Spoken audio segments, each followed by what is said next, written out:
Des histoires merveilleuses d'hier et d'aujourd'hui, pour grands et petits. À écouter sur franceculture.fr et l'appli Radio France. Les loups. Sophie n'était pas très obéissante, nous l'avons bien vu dans les histoires que nous venons de lire. Elle aurait dû être corrigée, mais elle ne l'était pas encore. Aussi lui arriva-t-il bien d'autres malheurs. Le lendemain du jour où Sophie avait eu 4 ans, sa maman l'appela et lui dit « Sophie, je t'ai promis que lorsque tu aurais 4 ans, tu viendras avec moi faire mes grandes promenades du soir. Je vais partir pour aller à la ferme de Svitine en passant par la forêt. Tu vas venir avec moi. Seulement fais attention à ne pas rester en arrière. Tu sais que je marche vite et si tu t'arrêtais, tu pourrais rester bien loin derrière avant que je ne puisse m'en apercevoir. » Sophie, enchantée de faire cette grande promenade, promit de suivre sa maman de tout près et de ne pas se laisser perdre dans le bois. Paul, qui arriva au même instant, demanda à les accompagner à la grande joie de Sophie. Ils marchèrent bien sagement pendant quelque temps derrière Madame de Réan. Ils s'amusaient à voir courir et sauter quelques gros chiens qu'elle emmenait toujours avec elle. Arrivés dans la forêt, les enfants cueillirent quelques fleurs qui étaient sur leur passage, mais ils les cueillaient sans s'arrêter. Sophie aperçut tout près du chemin une multitude de fraisiers chargés de fraises. « Les belles fraises !» s'écria-t-elle. « Quel dommage de ne pas pouvoir les manger !» Madame de Réan entendit l'exclamation et, se retournant, elle lui défendit encore de s'arrêter. Sophie soupira et regarda d'un œil de regret les belles fraises dont elle avait si envie. « Ne les regarde pas, lui dit Paul, et tu n'y penseras plus. C'est qu'elles sont si rouges, si belles, si mûres. Elles doivent être si bonnes. Plus tu les regarderas et plus tu en auras envie. Puisque ma tante t'a défendu de les cueillir, à quoi sert-il de les regarder ? Oh, j'ai envie d'en prendre seulement une. Ça ne me retardera pas beaucoup. Reste avec moi, nous en mangerons ensemble. Non, je ne veux pas désobéir à ma tante et je ne veux pas être perdue dans la forêt. Mais il n'y a pas de danger. Tu vois bien que c'est pour nous faire peur que maman l'a dit. Nous saurions bien retrouver notre chemin si nous restions derrière. Mais non, le bois est très épais, nous pourrions bien ne pas nous retrouver. Fais comme tu voudras, poltron. Moi, à la première place de fraises comme celle que nous venons de voir, j'en mangerai quelques-unes. Je ne suis pas poltron, mademoiselle, et vous, vous êtes une désobéissante et une gourmande. Perdez-vous dans la forêt si vous voulez, moi j'aime mieux obéir à ma tante. Et Paul continua à suivre Madame de Réan qui marchait assez vite et sans se retourner. Ses chiens l'entouraient et marchaient devant et derrière elle. Sophie aperçut bientôt une nouvelle place de fraises aussi belle que les premières. Elle en mangea une qu'elle trouva délicieuse, puis une seconde, une troisième. Elle s'accroupit pour les cueillir plus à son aise et plus vite.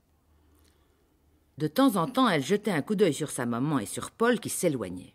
Les chiens avaient l'air inquiets. Ils allaient vers le bois, ils revenaient. Ils finirent par se rapprocher tellement de Madame de Réan qu'elle regarda ce qui causait leur frayeur. Et elle aperçut dans le bois, au travers des feuilles, des yeux brillants et féroces. Elle entendit en même temps un bruit de branches cassées, de feuilles sèches. Se retournant pour recommander aux enfants de marcher devant elle, quelle fut sa frayeur de ne voir que Paul. « Où est Sophie ?» s'écria-t-elle. « Elle a voulu rester en arrière pour manger des fraises, ma tante. »« Malheureux enfant, qu'a-t-elle fait ? Nous sommes accompagnés par des loups. Retournons pour la sauver s'il est encore temps. » Madame de Réan courut, suivie de ses chiens et du pauvre Paul terrifié, à l'endroit où devait être restée Sophie. Elle l'aperçut de loin, assise au milieu des fraises qu'elle mangeait tranquillement.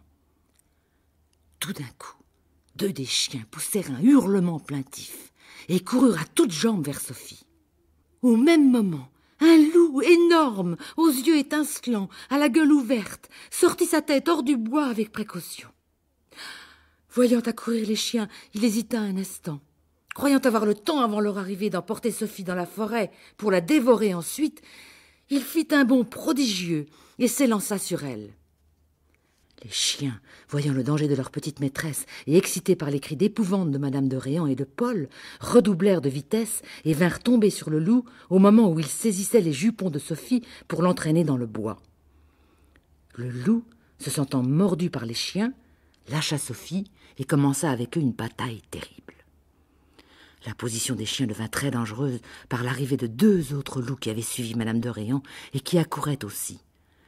Mais les chiens se battirent si vaillamment que les 3 loups furent étranglés et restèrent morts sur le chemin. Les chiens, couverts de sang et de blessures, vinrent lécher les mains de Madame de Réan et des enfants, restés tremblants pendant le combat. Madame de Réan leur rendit leurs caresses et se remit en route, tenant chacun des enfants par la main et entourée de ses courageux défenseurs. Madame de Réan ne disait rien à Sophie, qui avait de la peine à marcher, tant ses jambes tremblaient de la frayeur qu'elle avait eue. Le pauvre Paul était presque aussi pâle et aussi tremblant que Sophie. Ils sortirent enfin du bois et arrivèrent près d'un ruisseau. « Arrêtons-nous là, dit Madame de Réan. Buvons tous un peu de cette eau fraîche dont nous avons besoin pour nous remettre de notre frayeur. » Et Madame de Réan, se penchant vers le ruisseau, en but quelques gorgées et jeta de l'eau sur son visage et sur ses mains. Les enfants en firent autant. Madame de Réan leur fit tremper la tête dans l'eau fraîche. Ils se sentirent ranimés et leur tremblement se calma. Les pauvres chiens s'étaient tous jetés dans l'eau. Ils buvaient, ils lavaient leurs blessures, ils se roulaient dans la rivière. Et ils sortirent de leur bain nettoyés et rafraîchis. Au bout d'un quart d'heure, Madame de Réan se leva pour partir. Les enfants marchèrent près d'elle. « Sophie, dit-elle, crois-tu que j'avais raison de te défendre de t'arrêter ?»« Oh oui, maman, je vous demande bien pardon de vous avoir désobéi. Et toi, mon bon Paul, je suis bien fâchée de t'avoir appelé poltron. »« Poltron ? Tu l'as appelé poltron ? Sais-tu que lorsque nous avons couru vers toi, c'est lui qui courait en avant ? As-tu vu que lorsque les autres loups arrivaient au secours de leurs camarades, Paul, armé d'un bâton qu'il avait ramassé en courant, s'est jeté au-devant d'eux pour les empêcher de passer et que c'est moi qui ai dû l'enlever dans mes bras et le retenir près de toi pour l'empêcher d'aller au secours des chiens ? As-tu remarqué aussi que, pendant tout le combat, il s'est toujours tenu devant toi pour empêcher les loups d'arriver jusqu'à nous ?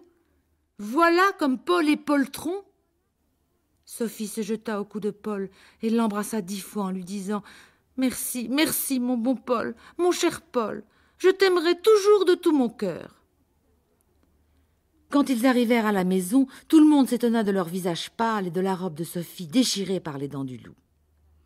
Madame de Réan raconta leur terrible aventure. Chacun loua beaucoup Paul de son obéissance et de son courage. Chacun blâma Sophie de sa désobéissance et de sa gourmandise, et chacun admira la vaillance des chiens, qui furent bien caressés et qui eurent un excellent dîner d'os et de restes de viande. Le lendemain, Madame de Réan donna à Paul un uniforme complet de zouave. Paul, fou de joie, le mit tout de suite et entra chez Sophie. Elle poussa un cri de frayeur en voyant entrer un Turc coiffé d'un turban, un sabre à la main, des pistolets à la ceinture. Mais Paul s'étant mis à rire et à sauter, Sophie le reconnut et le trouva charmant avec son uniforme. Sophie ne fut pas punie de sa désobéissance. Sa maman pensa qu'elle l'avait été assez par la frayeur qu'elle avait eue et qu'elle ne recommencerait pas.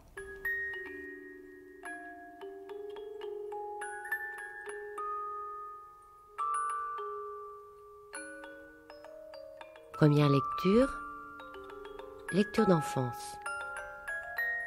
Extrait des Malheurs de Sophie, de la comtesse de Ségur, par Sylvie Joly. Cyril Bécu, Laurent Lucas, Sylvie Migaud, Marguerite Gâteau.